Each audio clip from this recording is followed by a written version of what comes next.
Komisi Pemilihan Umum OKU melantik dan memberikan pembekalan kepada anggota panitia pemungutan suara se-Kabupaten OKU dan selanjutnya akan mulai bekerja dalam melakukan proses tahapan pemilu.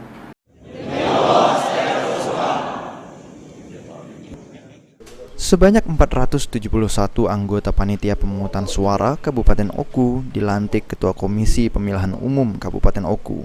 Usai dilantik, anggota PPS diberikan pembekalan untuk proses pemungutan suara pemilu 2024 mendatang. Ketua KPU OKU Naning Wijaya mengatakan, PPS adalah panitia yang bergerak di garda terdepan untuk suksesnya pelaksanaan pemilu presiden dan legislatif tahun 2024 mendatang. PPS yang dilantik ini diminta untuk langsung bekerja dan mereka akan bertugas dari sejak dilantik hingga April 2024 mendatang. Hari ini kita melakukan pelantikan panitia pemungutan suara di 157 desa kelurahan di organ pemilu. Jadi bagian dari tahapan pembentukan badan ad hoc. Badan ad hoc ini selain pembentukan PPK, dari PPK dibentuk juga TPS dan stade PPS. Hari ini ada bagian pembentukan atau pelantikan stade PPS. Masa kerjanya Pak?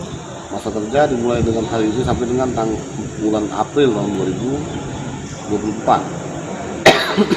Dan tugas pertama adalah segera membentuk sekalian TPS dan segera membentuk Pantarli.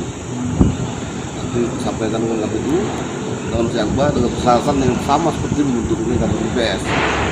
Pantarli akan dilantik tanggal 6 Januari oleh Ketua PPS atas nama Ketua KPU. Pada tahap awal, PPS yang dilantik harus membentuk sekretariat dan melakukan pemutakhiran data pemilih di tingkat TPS. Ari Pranika, PAL TV.